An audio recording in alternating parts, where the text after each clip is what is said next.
বন্ধুরা, আশা করি তোমরা সবাই ভালো আছো। গত পর্বে আমরা দেখেছিলাম ভয়ঙ্কর সেই ভাইরাসের বিরুদ্ধে মানুষেরা যুদ্ধ করছে, আর এদিকে সজীব তার প্রতিষেধক জোগাড় করার জন্য সমুদ্র গর্ভে পৌঁছে গেছে। সেখানকার অপার সৌন্দর্য তাকে মুগ্ধ করলো। বিশেষ করে ডলফিনের রাজ্য তাকে একেবারে চমকে দিয়েছিল। ডলফিন রাজ্যের প্রিন্স ছিল অত্যন্ত বুদ্ধিমান। সেই সজীবকে খুব ভালোভাবে আমন্ত্রণ জানালো।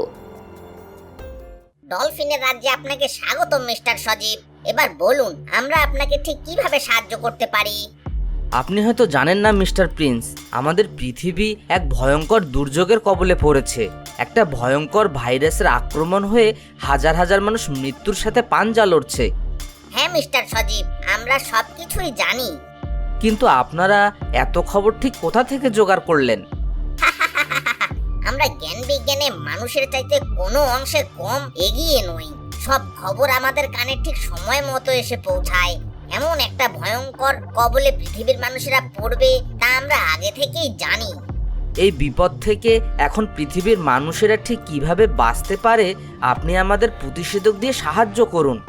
অত্যন্ত দুঃখের সাথে জানাচ্ছি মিস্টার সজীব, আমাদের কাছে এই ভয়ঙ্কর ভাইরাসের কোনো প্রতিষেধক নেই। তবে আমি আপনাকে একটা বুদ্ধি দিতে পারি। বুদ্ধির কথা বলছেন আপনি প্রিন্স? এই ভয়ঙ্কর ভাইরাস মানুষের দ্বারাই তৈরি হয়েছে। কোনো একটা বিজ্ঞানী দল নিশ্চয়ই ষড়যন্ত্র করে এই ভাইরাস তৈরি করেছে, এবং একমাত্র ওই বিজ্ঞানীরাই এই ভাইরাসের প্রতিষেধক তৈরি করতে পারবে। কিন্তু সেই প্রতিষেধক তারা দিতে রাজি হবে কেন? কারণ ওরা যদি এই প্রতিষেধক দিয়ে দেয় তাহলে তো তাদের সব ষড়যন্ত্র নষ্ট হয়ে যাবে। আপনি পৃথিবীতে ফিরে গিয়ে একটা মোটা অঙ্কের পুরস্কার ঘোষণা করবেন। পুরো মিডিয়াতে জানিয়ে দেবেন যে যারা এই ভাইরাসের প্রতিষেধক আবিষ্কার করতে পারবে তাদেরকে কয়েক কোটি টাকা পুরস্কার দেয়া হবে। দেখবেন সেই বিজ্ঞানীরা লোভেই সেই প্রতিষেধক দিয়ে দেবে। আরে বাহ, সত্যি সত্যি আপনারা মানুষের চাইতেও বেশি উন্নত। এমন একটা চমৎকার বুদ্ধি আমার মাথায় আগে আসেনি। আপনি নিশ্চয়ই দুশ্চিন্তা মুক্ত হয়েছেন। তাহলে চলুন, আমি পুরো এই ডলফিন রাজ্যকে আপনাকে ঘুরে দেখাবো। পৃথিবীতে ফিরে গিয়ে আপনি মানুষদেরকে রক্ষা করবেন। আমাকে ক্ষমা করবেন, এখন আমার হাতে এক মুহূর্ত সময় নেই। আমাকে যত তাড়াতাড়ি সম্ভব পৃথিবীতে পৌঁছাতে হবে। ঠিক আছে মিস্টার সজীব, আপনাকে বিদায়। সজীব পৃথিবীতে ফিরে গেল। সেখানকার অবস্থা, অনেক মানুষ মারা যাচ্ছিল। আর এমন সময় হঠাৎ করে টিভিতে মিস্টার সজীবের একটা বক্তব্য প্রকাশিত হলো। প্রিয় পৃথিবীবাসী, অত্যন্ত দুঃখ ভারাক্রান্ত হৃদয়ে জানাচ্ছি যে আমরা খুব খারাপ একটা সময় অতিবাহিত করছি। আমাদের হাতে সময় খুব কম। এটা একটা ভাইরাস দ্বারা আক্রান্ত বায়ুবাহিত রোগ। যেসব বিজ্ঞানীরা এই ভাইরাসের প্রতিষেধক জোগাড় করতে পারবেন তাদেরকে 500 কোটি টাকা পুরস্কার দেয়া হবে। সজীবের এই বক্তব্য প্রকাশ হওয়ার সাথে সাথে পুরো পৃথিবীতে আলোড়ন ছড়িয়ে পড়ল। বিজ্ঞানীদের মধ্যেও কানাঘুষা শুরু হলো। এরপর সেই দুটো দুষ্টু বিজ্ঞানী এই ঘোষণার সাথে সাথে আকাশের চাঁদ হাতে পেল। বিজ্ঞানী, দেখলে সজীব কি ভুল করলো? সে শেষ পর্যন্ত বোকার মতো একটা কাজ করে বসলো। এই ভাইরাসের প্রতিষেধক তৈরি করা আমাদের জন্য কোনো ব্যাপার না, কারণ এর ফর্মুলা আমরা খুব ভালো করেই জানি। হ্যাঁ, এখন আমরা খুব সহজেই কয়েক কোটি টাকা হাতিয়ে নিতে পারবো, আর পৃথিবীর মানুষ জানতেও পারবে না এই সবের পিছনে ছিলে তুমি আর আমি। তাহলে আর দেরি কেন বিজ্ঞানী, এখনই সেই ভাইরাস তৈরির কাজ শুরু করে দাও। সজীব সেদিন রাতেই শহরের মেয়রের সাথে দেখা করলো। কি ব্যাপার সজীব, তুমি কোথায় ছিলে?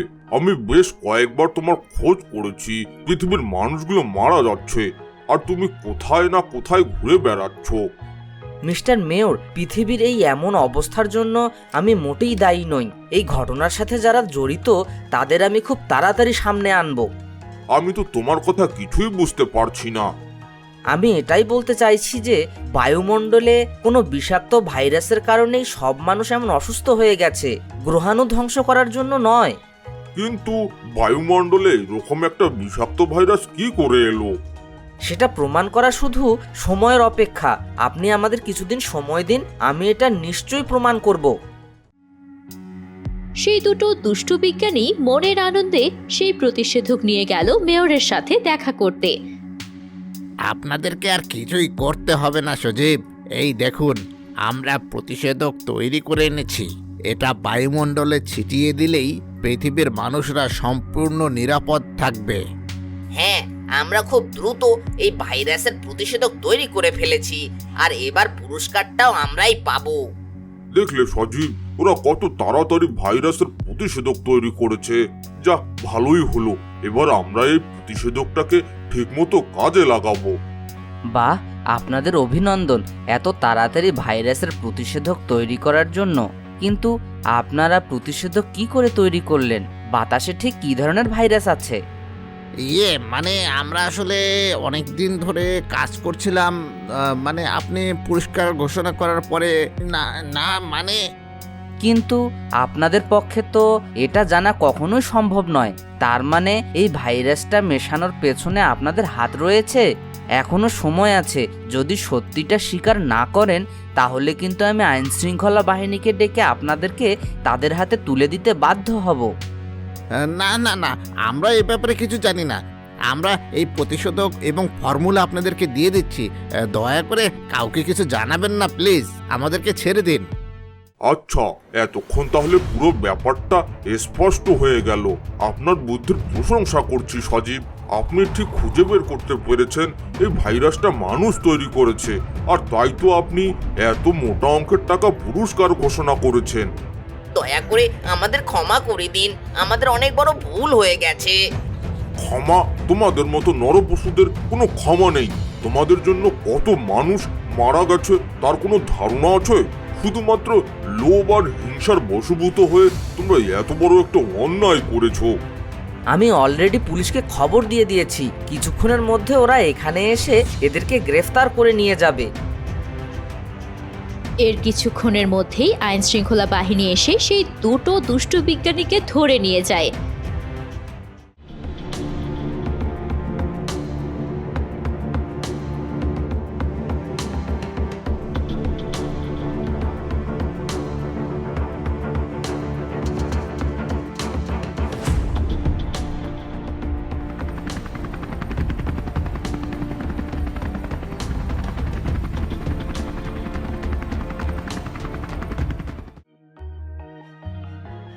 তোমাকে যে কি বলে ধন্যবাদ দেব তার ভাষা আমার জানা নেই।